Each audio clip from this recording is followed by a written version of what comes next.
Voilà, je vais maintenant, comme c'est la coutume, faire un bilan succinct de la réalisation, des réalisations les plus marquantes de l'année et vous présenter l'avancée des différents projets de la municipalité à plus ou moins long terme.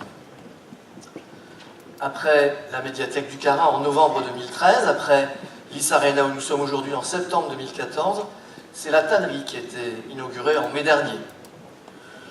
Ceux qui ont participé à ce moment convivial le savent, mais je vais le redire pour ceux qui n'ont pas pu se libérer. Ce nouvel équipement au service du monde associatif tire son nom de l'ancienne tannerie qui était installée au bord de l'Is à cet emplacement. Le bâtiment de plus de 1500 m² a été entièrement reconditionné et comprend désormais de vastes salles d'activité et des zones de stockage. Vous le savez, il accueille plusieurs associations dont Rénov' Meubles, La Peinture pour le Plaisir, toutes deux installées auparavant dans les préfabriqués rue de la Victoire, mais aussi Flandre Joyeuse, Arabesque et les accueils de loisirs adolescents.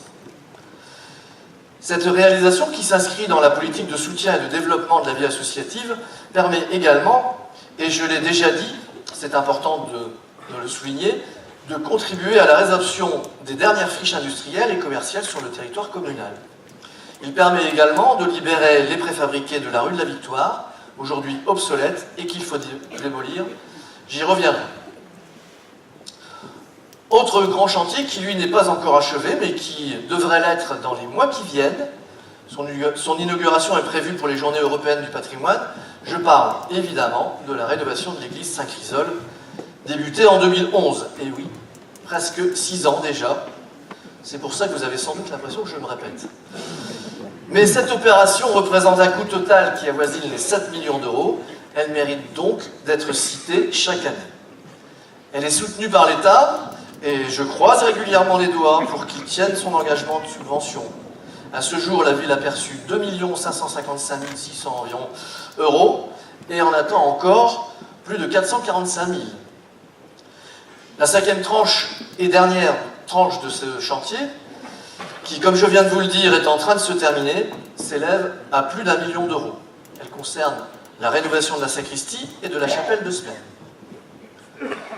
J'ajoute que la municipalité a également décidé l'étude du cœur qui fait l'objet de sondage actuellement, toujours dans le cadre d'une remise en l'état d'origine, ainsi que la remise en place de la chaire, détruite dans les années 70. Vous avez à l'écran une photo de ce que ça va donner. Cela représente évidemment un investissement supplémentaire, mais comme ces travaux sont intégrés dans cette 5e tranche, ils bénéficient également de la subvention de l'État à hauteur de 50%. La chaire est sans conteste un élément important de l'aménagement intérieur de l'église. Pour ma part, comme beaucoup, je la trouve très belle. C'est un sentiment qui, je crois, est partagé par la plupart des personnes qui travaillent sur ce projet. Rendez-vous donc pour l'inauguration, vous pourrez me donner votre avis. S'agissant de l'aménagement intérieur de l'église, permettez-moi de revenir brièvement sur un épisode récent, je parle bien sûr, du démontage de l'orgue de la tribune. Une goutte d'eau dans cet océan de travaux, mais qui a alimenté les conversations durant plusieurs semaines, surtout d'ailleurs entre personnes qui ne savaient rien ou pas grand-chose de la question.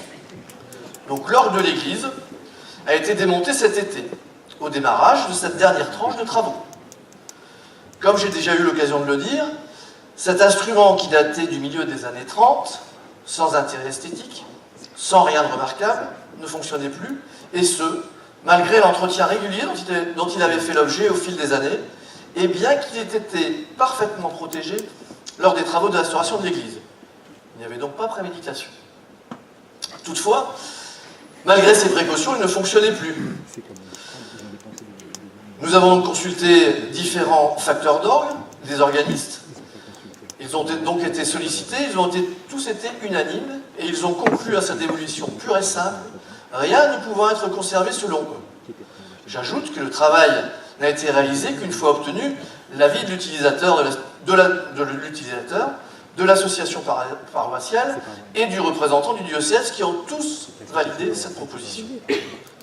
Ce démontage n'a donc pas été réalisé en douce durant la période estivale, il a été concerté et certainement bien plus que le démontage de la chaire Démontage qui a été réalisé à grand coup de masse, il y a même des photos, par les mêmes qui s'offusquent aujourd'hui du démontage de l'orgue.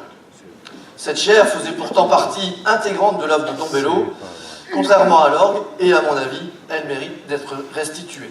Par contre, la disparition de l'orgue permet désormais le dégagement du vitrail de la tribune, merci de le parmi nous, et la lumière peut inonder la nef et faire jouer encore davantage les 1000 couleurs des vitraux et des enduits. Je sais que les amoureux du riche patrimoine communaux et de cet édifice hors du commun, véritable œuvre d'art, je l'ai dit, dessinée par Don Bello, sont sensibles à mes propos. Enfin, toujours s'agissant de l'église, l'abbé Damien Boulet est désormais remplacé depuis quelques semaines par l'abbé Hervé Ducornet, qui était auparavant chargé de la paroisse de Méteren. Je lui souhaite à nouveau la bienvenue à Comines de la part du conseil municipal et de l'ensemble des communes. Autre réalisation qui n'a pas encore été inaugurée, la nouvelle école de musique, installée désormais au premier étage du restaurant municipal. L'école de musique était implantée depuis des années dans l'ancienne maison pour cadres célibataires de la centrale EDF, rue de Vervic, devant le Nautilus. Cette maison, si nous voulions continuer à l'utiliser, aurait nécessité d'importants travaux d'accessibilité et de mise aux normes. Ils étaient estimés à plusieurs millions d'euros. J'ajoute que la proximité du Nautilus, qui lui est destiné aux musiques amplifiées, n'apportait pas de plus-value particulière. La municipalité a donc fait le choix de déplacer l'école de musique rue d'Hurlupin à l'étage du restaurant municipal. Elle se trouvera cette fois à proximité de l'auditorium de l'ISARENA, et cet auditorium pourra être utilisé très facilement pour les cours ou encore pour les auditions. Les travaux d'aménagement de cette nouvelle école de musique, y compris l'achat de matériel neuf, vous le voyez à l'écran, ont été subventionnés à hauteur de 20 000 € dans le cadre d'une demande de subvention au Fonds de soutien à l'investissement local, le FSIL. J'ajoute que 3 demandes de subvention ont cette année été acceptées à hauteur de 20% dans le cadre de ce FSIL. Les travaux d'installation de l'école de musique dont je viens de vous parler, la rénovation du parking du restaurant municipal et la création d'un poste de police commun aux polices nationales et municipales, toujours rue d'Hurlupin, au 66 et 68, à proximité immédiate du restaurant. Aujourd'hui, la police nationale et la police municipale collaborent très étroitement. Avec ce nouvel équipement, cette collaboration sera encore renforcée et facilitée puisque implantée dans des bâtiments communicants. Les aménagements ont été programmés en collaboration avec le SGAMI, qui gère les équipements de la police nationale, avec les commissaires qui sont présents aussi ce soir, et seront donc dans des bâtiments qui seront communicants, mais pourvus d'accès distinct. Ils offriront des bureaux, vestiaires, salles de réunion, sanitaires, espaces repas, des stationnements dédiés et sécurisés, ainsi qu'un partage facilité des données du système de vidéoprotection. Cela permettra également de placer le poste de police au centre de la zone où les commerces sont les plus nombreux, et ainsi de compléter efficacement les dispositions que nous avons prises ces dernières années pour améliorer la sécurité des Cominois, comme l'armement des agents de police municipaux ou l'installation des 40 caméras de vidéoprotection. Ce dispositif sera bientôt d'ailleurs complété par l'ajout de 10 nouvelles caméras qui viendront renforcer l'efficacité du système en centre-ville. Puis, nous poursuivrons le déploiement dans les années à venir autour des écoles et des collèges, ce qui étendra le périmètre couvert aux ensembles de logements à proximité. Toutefois, même si nous nous impliquons fortement pour la sécurité, la ville ne peut pas tout, car police et justice sont bien des compétences régaliennes de l'État. État que je trouve pour ma part défaillant. Défaillant particulièrement en termes de justice. Justice qui est, de mon avis, bien trop laxiste, entretenant ainsi un sentiment d'impunité chez les délinquants et un sentiment d'injustice chez les victimes.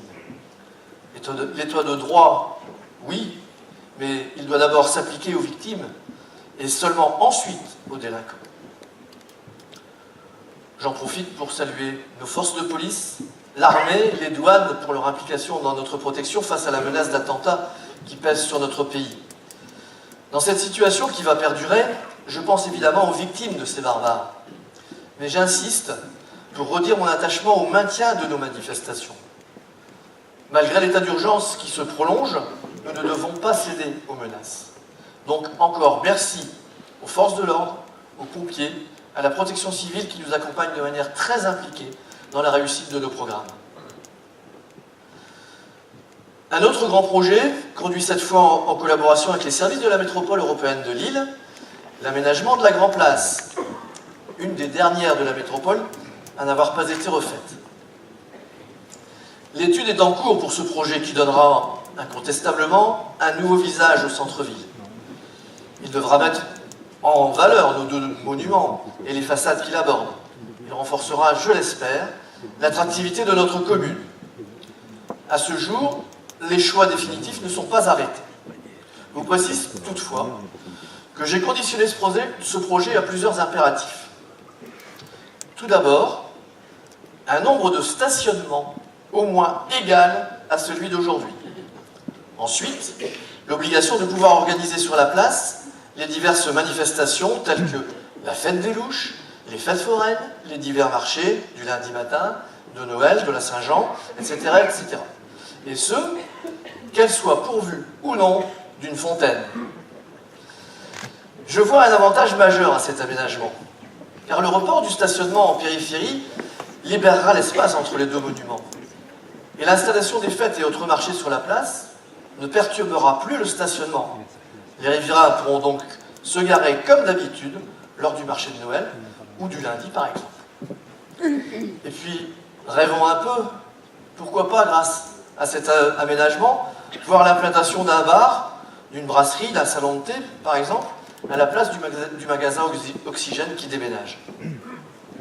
Un autre avantage aussi, le déplacement de la gare routière vers la gare SNCF, à proximité du nouveau garage à vélo, qui lui est enfin mis en service. Ça a duré quelques années. Ainsi, les bus qui desserviront la place par un arrêt classique et ne resteront plus en terminus, ce qui évitera le bouchon de tous les après-midi qui va bloquer Comines-Warneton des fois jusqu'à la gare. N'est-ce pas, Marie-Ève ? Mais à quoi bon refaire la place si le jardin public n'est pas rénové? Alors vous le savez, la proximité de l'église nous oblige à faire un diagnostic archéologique dans ce jardin, avant tout travaux. La place est également à côté de l'église. C'est pourquoi j'ai demandé, et cela a été validé par la MEL, que nous lancions conjointement ce diagnostic archéologique. C'est donc simultanément que nous avons sollicité la DRAC cet été pour réaliser ce diagnostic archéologique.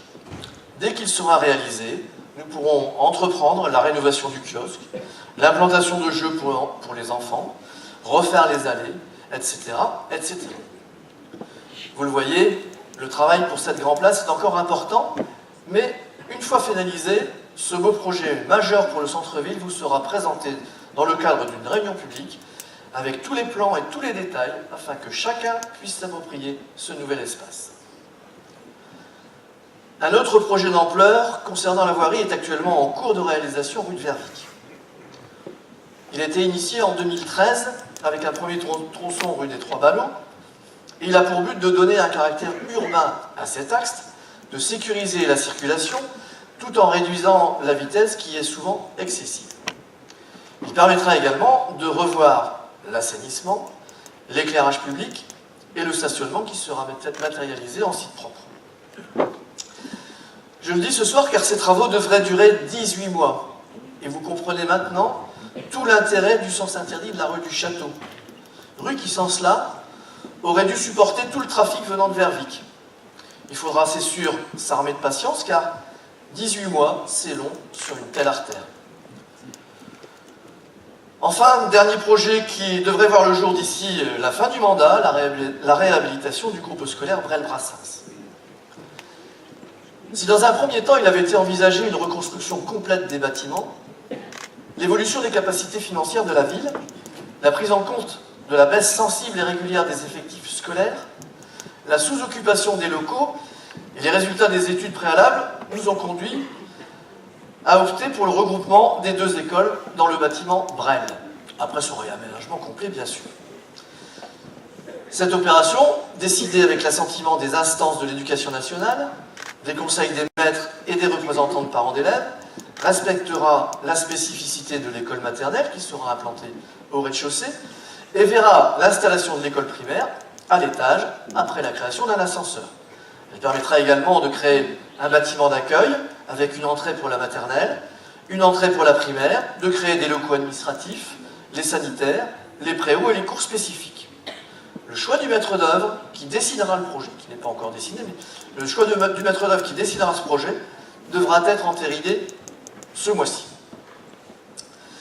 Cette opération permettra également de faire disparaître les anciens préfabriqués, j'en ai parlé tout à l'heure, qui ont été libérés grâce à notre bâtiment La Tannerie. Quant au bâtiment de l'école Georges Brassens, après rénovation, il sera affecté aux accueils de loisirs sans hébergement des enfants, puisque les adolescents sont déjà installés dans les nouveaux locaux de La Tannerie. En matière d'enseignement, j'en profite pour souhaiter la bienvenue à M. Fabien Versavel, nouveau principal du collège Philippe de Comines, depuis le début du mois de janvier. Il remplace M. Guy de Kock, qui a fait valoir ses droits à la retraite. Alors je viens d'évoquer les accueils de loisirs, avec un nouveau bâtiment dédié,